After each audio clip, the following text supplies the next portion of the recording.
silver screen presenting a boy called Christmas। इस कहानी की शुरुआत क्रिसमस ईव से होती है, जहां पर हमें घर में 3 बच्चों को दिखाया जाता है।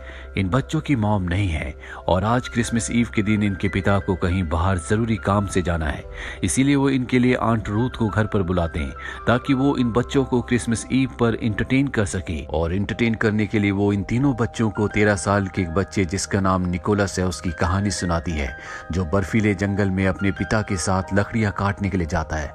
और तभी उनके सामने एक जंगली भालू आ जाता है, जिससे अपनी जान बचाने के लिए दोनों की दोनों भागकर वापस अपने घर आ जाते हैं। निकोलस ने बचपन में ही अपनी मॉम को खो दिया था और अब वो अपने पिता के साथ रहता है। इनकी माली हालत बहुत ज्यादा खराब है और ना ही इनके पास कोई परमानेंट काम है। निकोलस अपने पिता से कहता है कि मुझे कोई कहानी सुनाओ। उसके पिता उसी की मॉम की कहानी उसे सुनाते हैं। वो बताते हैं कि कई साल पहले तुम्हारी मॉम ने इन बर्फीली पहाड़ियों को पार किया था। रास्ते में उसे 2 मॉन्स्टर्स का भी सामना करना पड़ा जो सो रहे थे। वो उनके बीच से गुजरकर एक दूसरी जगह पहुंची जहां पर एल्व्स का गांव था। एल्व्स के पास बहुत सारी जादुई शक्तियां होती हैं जो उन्हें इंसानों से अलग बनाती है। उन्होंने तुम्हारी मॉम का स्वागत किया और जब तुम्हारी मॉम वापस आई तो उनके पास बहुत सारी खाने की अच्छी अच्छी चीजें और खिलौने थे जो हमने आसपास सबको बांटे और यहाँ चारों तरफ खुशियां फैल गई। अब जब ये दोनों की दोनों बातें कर ही रहे होते हैं कि तभी यहाँ पर निकोलस के डैड को निकोलस को एहसास होता है कि इनके अलावा भी कमरे में कोई है। और जब ये सर्च करते हैं तो इन्हें पता चलता है कि वहाँ पर एक छोटा सा चूहा है। निकोलस के पिता उसे मारने की कोशिश करते हैं लेकिन हर बार वो बच जाता है। निकोलस अपने पिता से कहता है कि इस चूहे को छोड़ दे। उसके पिता उसके कहने पर उस चूहे को छोड़ देते हैं। निकोलस उससे दोस्ती कर लेता है। अगली सुबह वो उसे अपने हाथ में उठाकर उससे बात करने की कोशिश करता है, पर उसके पिता कहते हैं कि चूहे बोलते नहीं है। और अब निकोलस अपने पिता के साथ राजा के महल की तरफ चल पड़ता है, क्योंकि राजा ने अपने महल में सबको बुलाया होता है, जहां पर राजा सबको कहता है कि मैंने अपने जीवन में उम्मीद और जीने का मकसद खो दिया है। जो भी मुझे उम्मीद और जीने का मकसद देगा मैं उसे बहुत सारा धन दूंगा। अब निकोलस के पिता ने जो कहानी उसे सुनाई थी वो पूरे गांव को पता चल गई होती है और सबको लगता है कि एल्व्स का गांव है। सब उस गांव में जाकर राजा के लिए खुशियां, उम्मीद और जीने का मकसद ढूंढकर वापस आना चाहते हैं ताकि राजा के नाम से वो अच्छे से हमेशा के लिए जिंदगी जी सके। और अब गांव के कुछ लोग निकोलस के पिता के पास आते हैं। वो निकोलस के पिता को अपने साथ चलने को कहते हैं। निकोलस के पिता उनकी मदद करने के लिए उनके साथ चलने के लिए मान जाते हैं। वो निकोलस से कहते हैं कि मैं जल्दी वापस लौटूंगा। और इसके बाद वो निकोलस का ध्यान रखने के लिए अपनी बहन को घर पर छोड़कर खुद गांव वालों के साथ निकल जाते हैं। निकोलस के पिता की बहन का जो रवैया होता निकोलस के साथ बिल्कुल भी अच्छा नहीं होता। वो उसे घर से निकाल देती है। निकोलस को अपने चूहे दोस्त के साथ घर के बाहर टेंट लगाकर सोना पड़ता है। बहुत दिन बीत जाते हैं लेकिन निकोलस के पिता वापस नहीं आते। एक दिन निकोलस के पिता की बहन निकोलस को घर पर बुलाती है और कहती है कि मैंने तुम्हारे लिए सूप बनाया है। जो सूप निकोलस को बहुत ही टेस्टी लगता है, लेकिन बाद में उसके पिता की बहन बताती है कि ये सूप मैंने तुम्हारी सब्जी वाली गुड़िया से बनाया था। जो सुनकर निकोलस को बहुत दुख होता है, बहुत गुस्सा आता है, क्योंकि वो सब्जी वाली गुड़िया उसकी मॉम की निशानी थी।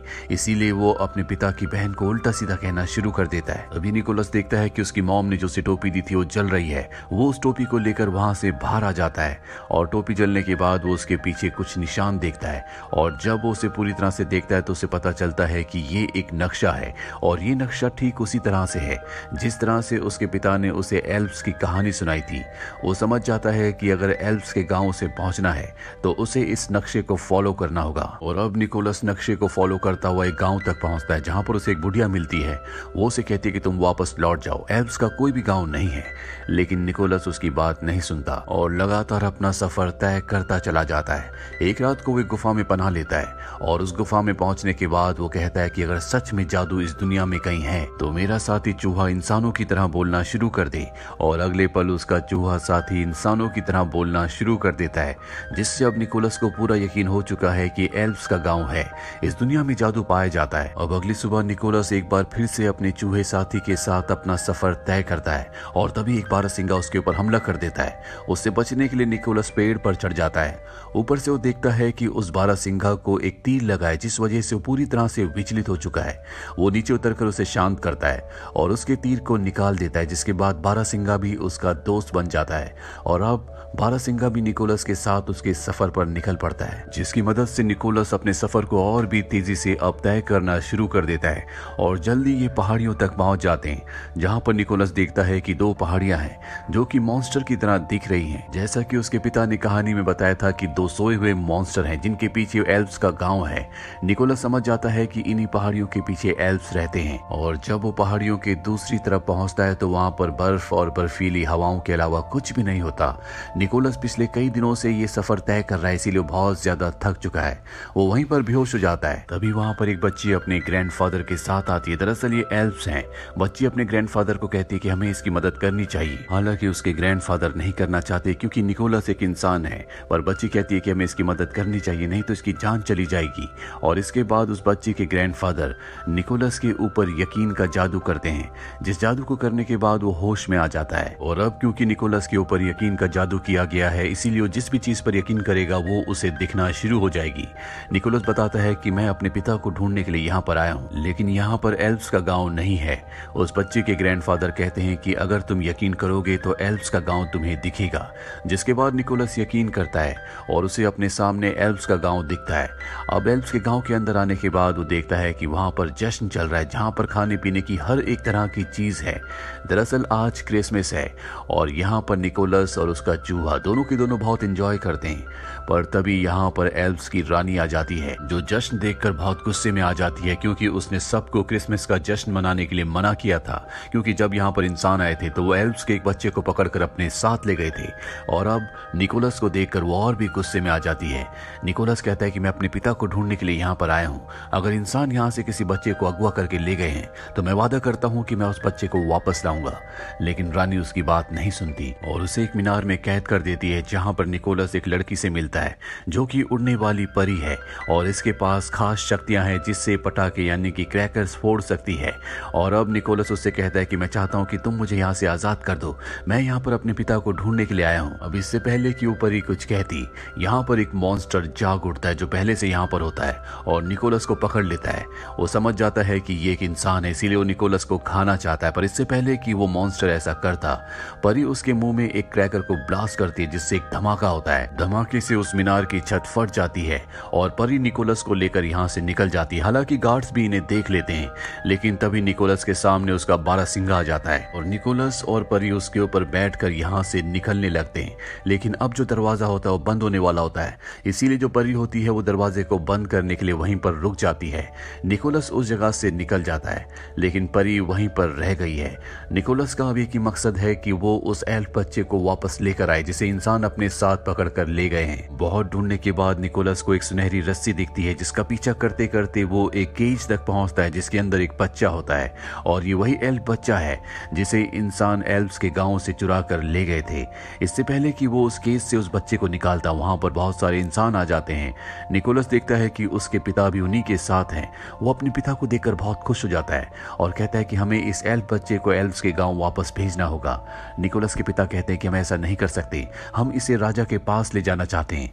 हो सकता है कि इसे देखकर वो खुश हो, उनकी जिंदगी में एक उम्मीद आए। इसके बदले राजा उन्हें बहुत सारे पैसे देंगे। निकोलस समझाने की कोशिश करता है लेकिन उसकी कोई बात नहीं मानता।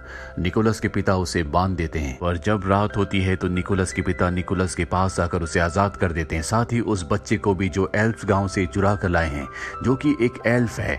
निकोलस के पिता निकोलस को कहते हैं कि मैं सबके सामने तुम्हारी मदद नहीं कर सकता था, इसीलिए मैंने रात होने का इंतजार किया क्योंकि अब सब सो रहे होते हैं। निकोलस के पिता निकोलस और उस बच्चे के साथ एक कार्ट के ऊपर बैठ जाते हैं जिसे बारहसिंगा खींचना शुरू कर देता है। पर अब आवाज होने से सब के सब लोग जाग जाते हैं जो इनका पीछा करना शुरू कर देते हैं। बारहसिंगा वजन ज्यादा होने की वजह से कार्ट को तेजी से नहीं खींच पा रहा होता और तभी निकोलस को याद आता है कि उसके ऊपर यकीन का जादू हुआ है और वो अपने यकीन से बारहसिंगा के ऊपर हाथ रखता है और उसे उड़ने के लिए कहता है, यानी कि वो यकीन करता है कि बारहसिंगा उड़ सकता है। और अगले पल वो बारहसिंगा हवा में उड़ने लगता है, लेकिन उसके पीछे जो कार्ट होते हैं वो हवा में नहीं उड़ पा रहे होते क्योंकि उसमें अब भी वेट ज्यादा है।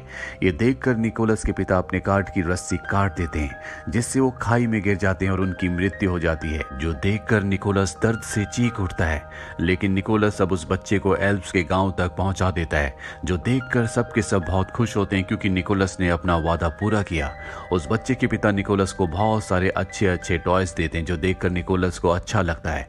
वो तय करता है कि वो भी सब बच्चों को खिलौने देगा ताकि उन्हें भी खुशियां मिल सके। वो सबसे कहता है कि मुझे बहुत सारे खिलौने और चॉकलेट्स चाहिए, जिसके बाद सबके सब यहाँ पर खिलौने और चॉकलेट्स बनाना शुरू करते हैं और एक बहुत बड़े बैग में उसे निकोलस को दे देते हैं। पर इससे पहले कि निकोलस यहाँ यहाँ से निकलता है, यहाँ की रानी यहाँ पर आ जाती है और निकोलस को उल्टा लटका देती है, क्योंकि वो इंसानों को बिल्कुल पसंद नहीं करती, इसलिए वो नहीं चाहती कि निकोलस यहाँ से वापस जाए। अब जब निकोलस यहाँ पर उल्टा लटका होता है तभी रानी उसके गले में एक लॉकेट देखती है, जिसे देखकर वो हैरान और इमोशनल हो जाती है और पूछती है कि ये लॉकेट तुम्हारे पास कहाँ से आया।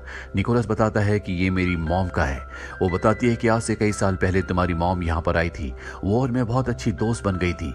वो यहाँ से बहुत सारे खिलौने और चॉकलेट्स ले गई और वादा किया था कि वो मुझसे बार बार मिलने आएगी, लेकिन वो कभी वापस लौट कर नहीं आई, इसीलिए मैं इंसानों के ऊपर विश्वास नहीं करती।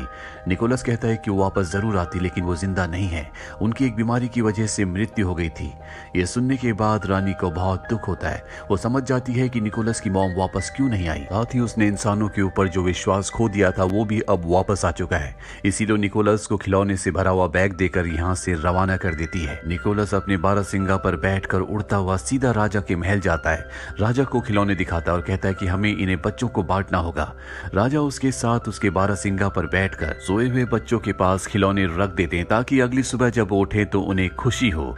राजा निकोलस से कहता है कि हर साल क्रिसमस के दिन हम इसी तरह से खिलौने बांटेंगे ताकि हम खुशियां बांट सके। और राजा को भी अब जिंदगी में जीने का मकसद मिल चुका है, इसीलिए वो भी खुश हो जाता है। इसके बाद निकोलस अपने पिता की बहन के पास जाता है, जिसे बिल्कुल भी जादू पर यकीन नहीं होता, और उसे भी चॉकलेट देता है और उसी के सामने बारहसिंगा के ऊपर बैठकर राजा के साथ वहां से निकल जाता है, जो देखकर निकोलस के पिता की बहन पूरी तरह से हैरान होती है, पर अब उसे भी जादू पर यकीन हो चुका है। कहानी वापस प्रेजेंट में आती है, जहां पर आंट रूथ तीनों बच्चों को ये कहानी सुना रही है। इस कहानी को सुनने के बाद तीनों बच्चे समझ जाते हैं कि निकोलस और कोई नहीं बल्कि सेंटा क्लॉज था, जो आज तक बच्चों को क्रिसमस के दिन गिफ्ट्स बांटते हैं। साथ ही बच्चों को कहानी सुनकर यह भी समझ में आ जाता है कि निकोलस ने अपनी जिंदगी में अपनी सच्चाई को एक्सेप्ट किया, साथ ही अपने ऊपर विश्वास किया, इसी वजह से वो इतने बड़े बड़े काम कर पाया। बच्चे भी अपनी मॉम की मृत्यु को एक्सेप्ट कर लेते हैं। इन बच्चों के पिता भी अब घर वापस लौट चुके हैं। वो देखते हैं कि घर पूरी तरह से क्रिसमस की तैयारियों से सजा हुआ है, जो देखकर वो हैरान हो जाते हैं। आंट रूथ यहाँ से जाने लगती है और जब वो अपनी कैप पहन रही होती है तो बच्चे देखते हैं कि उसके कान बड़े बड़े हैं, जिस तरह से कहानी में बताया गया था कि एल्फ्स के कान बड़े होते हैं। बच्चे समझ जाते हैं कि आंट रूथ भी एक एल्फ है। घर से बाहर निकलने के बाद आंट रूथ आसमान में बहुत सारे क्रैकर्स ब्लास्ट करती है, जिससे हमें समझ में आ जाता है कि आंट रूथ एल्फ्स की वही नन्ही परी है जिसने निकोलस की बचपन में एल्फ्स के गांव से उनकी जगह से भागने में मदद की थी। इस पूरी कहानी से हमें समझ में आता है कि इंसान को अपने ऊपर यकीन करना चाहिए। जिस तरह से निकोलस ने अपने ऊपर यकीन किया, इंसान को हमेशा अच्छे काम करने चाहिए। जिस तरह से निकोलस ने अपनी जिंदगी में सिर्फ अच्छे काम किए, साथ ही हमें दूसरों की मदद करनी चाहिए, प्यार बांटना चाहिए, जिस तरह से निकोलस ने किया।